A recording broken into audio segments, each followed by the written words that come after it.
नमस्कार, मी दिनकर शिंदे. आपण पाहताय डीएस न्यूज. तुमचं मत माझं मत मध्ये आपलं स्वागत. मित्रांनो, महत्वाचा आणि गंभीर विषय मी आपल्यासमोर घेऊन आलो आणि तो म्हणजे असा: बीड जिल्ह्यातल्या मसाजोगचे सरपंच संतोष देशमुख यांची हत्या होऊन आज जवळपास 1 महिना उलटून गेलेला आहे. विशेष म्हणजे 9 डिसेंबरला संतोष देशमुख यांची निर्घृण आणि क्रूरपणे हत्या करण्यात आली होती. आज 9 जानेवारी या 1 महिन्याच्या कालावधीमध्ये अनेक घडामोडी घडलेल्या आहेत. महाराष्ट्रामध्ये जे सरकार आलेले हे महायुतीचं सरकार आहे आणि भारतीय जनता पार्टीचे देवेंद्र फडणवीस हे मुख्यमंत्री म्हणून या ठिकाणी काम पाहत आहेत. आज महाराष्ट्रामध्ये महायुतीचं सरकार आहे आणि प्रचंड बहुमताचं हे सरकार आहे. 132 आमदार हे एका भारतीय जनता पार्टीचे आहेत. असं असताना देवेंद्र फडणवीस स्वतः मुख्यमंत्री आहेत, गृहमंत्री सुद्धा तेच आहेत. परंतु असं असताना सुद्धा महाराष्ट्रामध्ये आज आपण जर पाहिलं तर महिलांवर अत्याचाराचे प्रकार असतील किंवा मुलींच्या अत्याचार होण्याचे प्रकार असेल, विनयभंगाची घटना असतील, दरोड्याचे प्रकार असतील, यासोबत हत्या करण्याचे प्रकरण सुद्धा या महाराष्ट्रामध्ये अनेक जिल्ह्यामध्ये होताना आपल्याला पाहायला मिळतंय. बीड जिल्ह्यामध्ये संतोष देशमुख यांची जी हत्या झाली यामध्ये स्थानिक प्रशासन किंवा स्थानिक लोकनेते, त्या ठिकाणचे आमदार असतील, मंत्री असतील, हे एकमेकांवर आरोप दोषारोप करतायत, प्रशासनावर त्या ठिकाणी आरोप प्रत्यारोप करतायत. परंतु खऱ्या अर्थानं महाराष्ट्रामध्ये कुठेही हत्या होत असेल, कुठलंही अनुचित प्रकार घडत असेल तर त्याला जबाबदार हे गृह मंत्रालय असतं आणि गृह मंत्रालयाच्या सोबतच मुख्यमंत्री हे सुद्धा जबाबदार असतात. बीड जिल्ह्यामध्ये संतोष देशमुख हे भारतीय जनता पार्टीचे कार्यकर्ते होते, सरपंच होते, लोकप्रतिनिधी होते. 15 वर्ष लोकप्रतिनिधी सरपंच म्हणून त्यांनी काम पाहिलं. त्यांची निर्घृणपणे हत्या झाली आहे.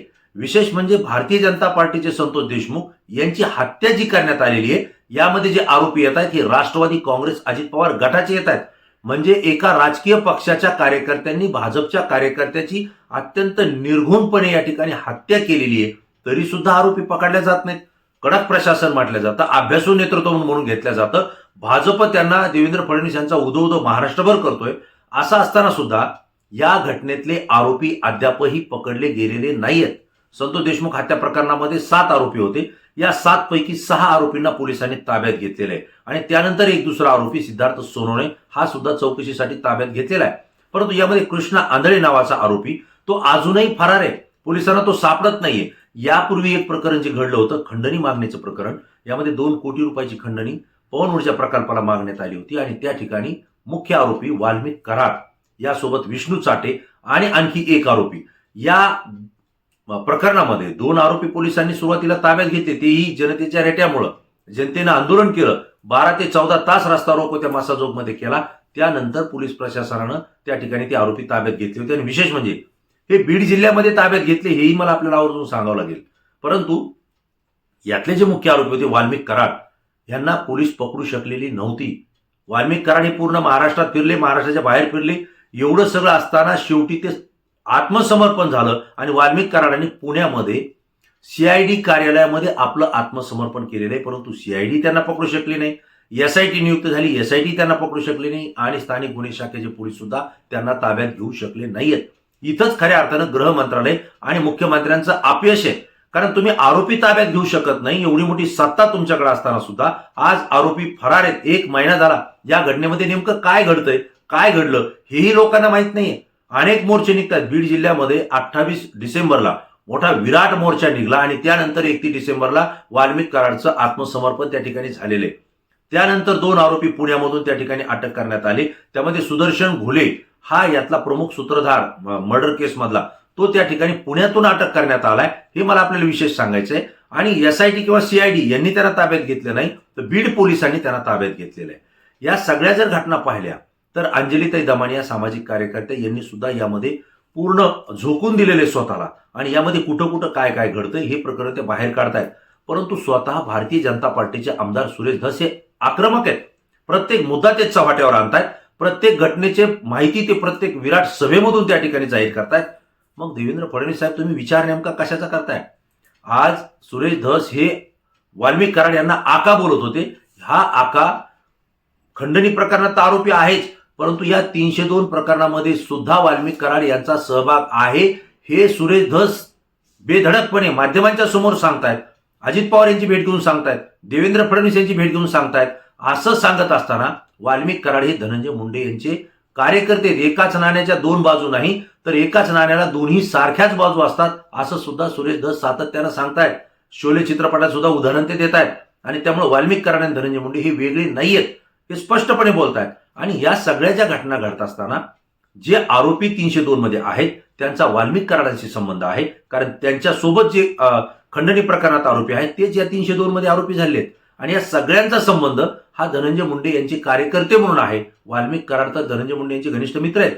त्यांच्या अनेक प्रॉपर्टीज हे एकमेकांच्या नावावर आहेत. दोघेही पार्टनर म्हणून अनेक व्यवसायामध्ये आहेत. हे अंजलीताई दमानी यांनी कागदपत्रानं जाहीर केलंय. एवढं जर सगळं असेल आणि त्यामुळे धनंजय मुंडे यांच्या मंत्रिपदाच्या राजीनाम्याची मागणी होते, जनरेटर वाढलेला आहे. सत्ताधारी आमदारही बोलतायत की धनंजय मुंडे यांचा राजीनामा घेतला पाहिजे, परंतु तो अजित पवारने घेतला पाहिजे असं बोलतायत. अजित पवार यांचे आमदार प्रकाश सोळंके तर थेटपणे सांगतात की धनंजय मुंडे यांचा राजीनामा घेतला पाहिजे, त्यांना बिनखात्याचं मंत्री केलं पाहिजे, तेव्हाच ही चौकशी प्रामाणिकपणे होऊ शकते. प्रश्न असा पडतोय की भारतीय जनता पार्टी सत्तेत मुख्यमंत्री येत असताना एकनाथराव शिंदे आणि अजित पवार यांनी मंत्रिमंडळाच्या बाहेर कुणाला ठेवावं हे स्पष्टपणे सांगितलं होतं. आणि डीएस न्यूजच्या माध्यमातून मी आपल्याला सुद्धा सांगितलं होतं की एकनाथ शिंदे यांच्या शिवसेनेचे 4 मंत्री जे विद्यमान मंत्री होते त्यांना मंत्रिमंडळातून बाहेर काढावं हे भाजपनं ठरवलंय. त्यासोबत अजित पवार यांच्या गटाचे सुद्धा कोण मंत्री बाहेर ठेवले पाहिजे हे सुद्धा सांगितलं गेलं. आता हे जरी प्रामाणिकपणे कागदावर दिसत नसेल किंवा ऑन द रेकॉर्ड दिसत नसेल तर आपल्या लक्षात येत आहे की छगनराव भुजबळ यांना मंत्रिमंडळात संधी मिळालेली नाहीये. आणि इकडं अब्दुल सत्तार असतील, तानाजी सावंत असतील, यांना सुद्धा संधी मिळाली नाही. दीपक केसरकर यांना सुद्धा संधी मिळालेली नाहीये. म्हणजे ज्यांच्यावर भ्रष्टाचाराचे आरोप आहेत किंवा ज्यांच्यामुळे सरकार हे बदनाम होऊ शकतं ही भीती होती, त्यांना मंत्रिमंडळातून बाजूला ठेवलं गेलेले असंही बोलले गेलं. म्हणजे भारतीय जनता पार्टी खूप पारदर्शक काम या ठिकाणी करते असं दाखवलं गेलं. मग या ठिकाणी धनंजय मुंडे यांच्यावर आरोप होत आहेत. त्यांचे कार्यकर्ते ताब्यात घेतले गेले, त्यांचे कार्यकर्ते गुन्ह्यामध्ये आहेत आणि आता तर अनेक गुन्हे यांच्यावरती दाखल आहेत हे सुद्धा त्या ठिकाणी निष्पन्न होत आहे. राख माफिया असेल, वाळू माफिया असेल, त्या ठिकाणी रिव्हॉल्वर माफिया असेल, याही पेक्षा गुटखा माफिया असेल, अनेक पद्धतीचे भूखंड माफिया असेल, असे अनेक माफियाची नावं स्वतः आमदार सुरेश धस हे त्या ठिकाणी देत आहेत. आणि या आरोपींना एक मोकक्का नव्हे तर अनेक गुन्ह्यांमध्ये वेगवेगळे मोकक्का लावा लागतील असं सुद्धा ते सांगतायत. मग इतकं जर स्पष्टपणे बोलत असतील, धनंजय मुंडे यांच्या शासकीय बंगल्यामध्ये पवन ऊर्जा प्रकल्पाच्या अधिकाऱ्यांना बोलून त्या ठिकाणी पैसे मागितले गेले, तारीख आणि वेळ जर स्वतः आमदार सुरेश धस माध्यमांच्या समोर बोलत असतील, मुलाखतीतून सांगत असतील, मग देवेंद्र फडणवीस साहेब तुम्ही कारवाई का करत नाहीयेत हा प्रश्न महाराष्ट्र विचारतोय. तसं जर पाहिलं तर मी पुन्हा याचा उल्लेख करेन की तुमची भूमिका, देवेंद्र फडणवीस यांची भूमिका महाराष्ट्राच्या जनतेला पटत नाहीये. योग्य प्रशासक, कडक प्रशासक वगैरे वगैरे भाजप जरी म्हणत असेल तर ती भूमिका दिसली पाहिजे, ते कृतीतून दिसलं पाहिजे. तसं जर पाहिलं तर शिवसेनेचे 2 भाग केले, राष्ट्रवादी काँग्रेसचे 2 भाग केले. पक्ष फोडीनंतर देवेंद्र फडणवीस यांची प्रतिमा ही महाराष्ट्रामध्ये डागाळलेली आहे. त्यांच्या प्रतिमेला या ठिकाणी धक्का पोचलेला आहे आणि सत्तेसाठी देवेंद्र फडणवीस आणि भाजप कोणत्याही थराला जाऊ शकतो अशी जनसामान्याची भावना आहे. ही दिसतंय, लोक बोलतायत. आणि अशा स्थितीमध्ये महाराष्ट्रात हे सरकार पुन्हा येणार नाही अशी ही स्थिती होते. परंतु सरकार आलेले, हे सरकार जरी आलं असलं, बहुमतानं आलं असलं तरीही लोक या सरकारच्या सत्तेवर त्या ठिकाणी प्रश्नचिन्ह निर्माण करतायत. ईव्हीएमचा घोटाळा झाला की काय अशा पद्धतीच्या प्रतिक्रिया येत आहेत, लोक बोलतायत. म्हणजे लोकांचा विश्वास अद्यापही बसत नाहीये. पण फडणवीस सरकारला विश्वास देण्यासाठी योग्य पद्धतीनं काम करावं लागेल, धडाडीच्या कारवाया कराव्या लागतील आणि जे काही जनरेटर असेल, जनतेचं मत असेल त्या पद्धतीनं सरकार चालवावं लागेल. परंतु आज बीड जिल्ह्याचं जर पाहिलं तर 30 दिवस 31 दिवस होऊन गेलेत, म्हणजे महिना झालेला आहे, तरी सगळे आरोपी अटक होत नाही. कृष्णा आंधळे नेमकं लपला कुठं, दडला कुठं, इतकं कुठलं संरक्षण मिळालं त्याला की त्याला सीआयडी तपासू शकत नाही, एसआयटी तपासू शकत नाही, गुन्हे स्थानिक शाखेचे पोलीस सुद्धा तपासू शकत नाही. महाराष्ट्रातील यंत्रणा नेमकी करते काय? याचा अर्थ असा आहे, जर एखादा अतिरेकी आतंकवादी हा जर महाराष्ट्रात लपून बसला तर फडणवीस सरकार तुम्ही कसं शोधणार त्याला? एक बीड जिल्ह्यातला साधा व्यक्ती येतो, कृष्णा आंधळे हा गुन्हेगार म्हणजे आरोपी आहे, त्याला जर प्रशासन जर शोधू शकत नसेल एवढी यंत्रणा असताना, तर आतंकवादी आणि गुन्हेगाराला तुम्ही काय शोधणार हा प्रश्न जनतेच्या मनामध्ये. आणि त्यामुळे देवेंद्र फडणवीस मुख्यमंत्री आणि गृहमंत्री म्हणून महाराष्ट्रामध्ये पहिल्याच महिन्यामध्ये फेल झालेले ही चर्चा आज महाराष्ट्रामध्ये होती. पण म्हणत नाही माध्यम, काही माध्यम आहेत हे बोलत नाहीयेत. पत्रकारांनी सुद्धा या संदर्भात बोललं पाहिजे. मला आपल्याला आवर्जून सांगावं लागतं की एखादी रेल्वेचा जर अपघात झाला तर रेल्वे मंत्र्याला दोषी ठरल्या जातं. एखादी घटना घडली असेल, त्या ठिकाणी खून खराबा झाला असेल, मारामाऱ्या झाल्या असतील, दंगली घडल्या असतील, त्याला जबाबदार गृहमंत्री धरला जातो. मग आज या ठिकाणी एक निर्घुणपणे हत्या झालेली आहे. त्या संतोष देशमुखांचे चिमुकले लेकरं त्या ठिकाणी उघड्यावर पडलेले आहेत. त्यांचा बाप हरवून गेलेला आहे. त्या संतोष देशमुखांच्या 7वीला असलेल्या मुलाचा वाढदिवस होता आणि वाढदिवसाच्या दिवशी ही चिमुकली मुलं आपल्या चुलत्यासोबत काकासोबत मुख्यमंत्री देवेंद्र फडणवीस यांना भेटायला आले होते की आम्हाला न्याय द्या, यामधले जे आरोपी आहेत त्यांना ताब्यात घ्या आणि आरोपींच्या पाठीमागं ज्यांचं बळ आहे त्यांना सुद्धा ताब्यात घ्या, यांना फासावर लटका, यांच्यावर कारवाई करा, ही त्या लेकरांची भावना आहे आणि या भावनेशी संपूर्ण महाराष्ट्र जुटलेला आहे. तरी सुद्धा देवेंद्र फडणवीस, धनंजय मुंडे यांचा राजीनामा घेण्याचा जो रेटा आहे तो मात्र राजीनामा ते घेत नाहीयेत. भारतीय जनता पार्टीचे आमदार काय सांगतायत की तो त्यांच्या पक्षाचा प्रश्न आहे. अजितदादा पवार यांनी जर सांगितलं की धनंजय मुंडे यांचा राजीनामा घ्या तर देवेंद्र फडणवीस त्यांचा राजीनामा घेतील. अशा पद्धतीने सरकार तुम्ही चालवणार.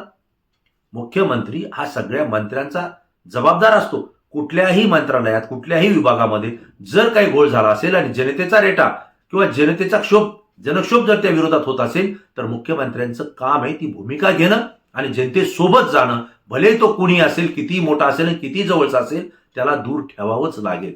परंतु देवेंद्र फडणवीस हे अजित पवारवर ढकलतायत.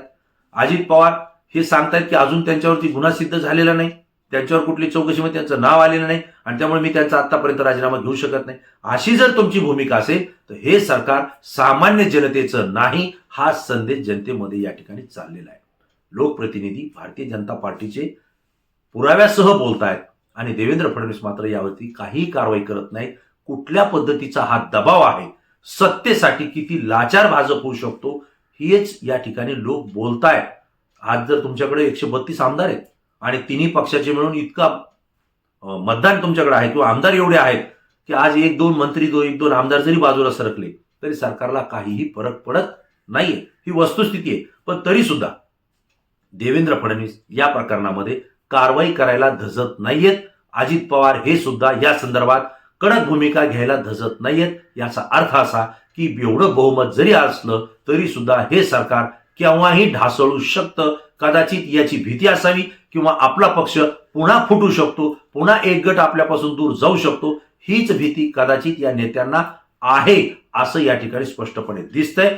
किंवा देवेंद्र फडणवीस यांना महाराष्ट्रामध्ये निर्णय घेण्याचा अधिकार कदाचित वरिष्ठ भारतीय जनता पार्टीच्या नेत्यांनी ठेवला नसावा असं सुद्धा म्हणायला या ठिकाणी वाव आहे. एकंदरीत जर बीड जिल्ह्याची परिस्थिती पाहिली तर 1 महिना उलटून गेल्यानंतर सुद्धा संतोष देशमुख यांच्या हत्या प्रकरणातले सगळे आरोपी पोलिसांनी ताब्यात घेतलेले नाहीयेत आणि या आरोपींना ज्यांनी लपवलं, ज्यांनी मदत केली, ज्यांनी मार्गदर्शन केलं त्यांच्यावर सुद्धा अद्याप गुन्हे दाखल झालेले नाहीयेत.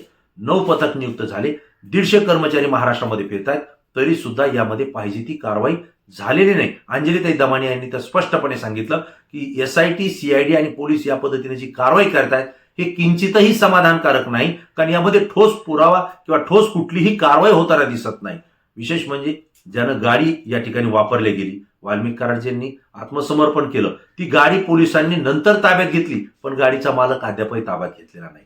यामध्ये वाल्मिक कराड यांच्या सोबत जे लोक फिरत होते 2-3 दिवसापर्यंत त्यांनी सुद्धा पोलीस प्रशासनाला माहिती दिली नाही म्हणून ते सुद्धा दोषी ठरतात. त्यांच्यावरही कुठली कारवाई झालेली दिसत नाही, कोणाला ताब्यात घेतलेलं दिसत नाहीये. या सगळ्या एकंदरीत परिस्थिती जर आपण पाहिली तर मुख्यमंत्री म्हणून आणि गृहमंत्री म्हणून देवेंद्र फडणवीस हे पहिल्याच महिन्यामध्ये या ठिकाणी फेल ठरलेत. हा संदेश जनतेमध्ये जातोय नव्हे तो गेलेला आहे. आणि याही उपर DS न्यूजच्या माध्यमातून मी सांगितलं होतं की फडणवीस सरकार स्थापन झाल्यानंतर पहिल्या 8 दिवसामध्ये एका मंत्र्याची विकेट जातीये, तो आउट होण्याच्या मार्गावर येतोय. हेच खऱ्या अर्थानं फडणवीस सरकारचं अपयश मानावं लागेल. वास्तविक पाहता धनंजय मुंडे यांच्या मंत्रिपदाची जी जाणारी विकेट आहे ही केवळ फडणवीस आणि अजित पवार यांनी रोखून धरलेली आहे. वास्तविक पाहता थर्ड अंपायर ज्याला म्हणतो आपण, तो जनता आहे. या जनतेच्या नजरेमधून ही विकेट गेलेली आहे. या मंत्रिपदाचा धनंजय मुंडे यांना राजीनामा द्यावाच लागेल, कारण त्यांनी राजीनामा नाही दिला तर पुन्हा जनतेचे मोर्चे प्रत्येक जिल्ह्यात होत आहेत आणि याला मराठा विरुद्ध OBC हा जो रंग देण्याचा प्रकार सत्ताधाऱ्याकडून होतोय हे अत्यंत चुकीचं आहे. सामान्य जनतेला हे पटत नाहीये, मान्यही होत नाही. यावरती ठोस भूमिका घेणं गरजेचं आहे. मित्रांनो, तुम्हाला काय वाटतंय की संतोष देशमुख यांच्या हत्या प्रकरणात महिना उलटून गेल्यानंतर सुद्धा आरोपी जर ताब्यात येत नसतील आणि योग्य पद्धतीनं त्या ठिकाणी अनेक आरोपी ताब्यात घेणं गरजेचं असताना ते घेतल्या जात नाहीयेत का? आणि यामध्ये जिल्ह्याचे जे काही लोकप्रतिनिधी आहेत यापेक्षा मुख्यमंत्री म्हणून देवेंद्र फडणवीस आणि गृहमंत्री म्हणून देवेंद्र फडणवीस हे या ठिकाणी फेल ठरलेत का? तुम्हाला काय वाटतंय? तुमची प्रतिक्रिया तात्काळ द्या, कारण तुमची प्रतिक्रिया आमच्यासाठी अत्यंत महत्वाची आहे. ती संपूर्ण महाराष्ट्रातून असते, ती अत्यंत अभ्यासू असते. मित्रांनो, जाताना एक विनंती करेल की DS न्यूज हे चॅनल सत्य माहिती रोखठोक आणि परखडपणे सांगते आणि या ठिकाणी लोकजागृतीसाठी काम करते. त्यामुळे या लोकजागृतीमध्ये तुमची भूमिका आमच्यासाठी अत्यंत महत्वाची आहे. हा माहिती आणि व्हिडिओ जर तुम्हाला आवडला असेल तर जास्तीत जास्त मित्रांना तो शेअर करा आणि आम्हालाही सहकार्य करा. पुन्हा नवीन विषय, नवीन मुद्दा घेऊन आपल्या समोर येईल. तोपर्यंत धन्यवाद.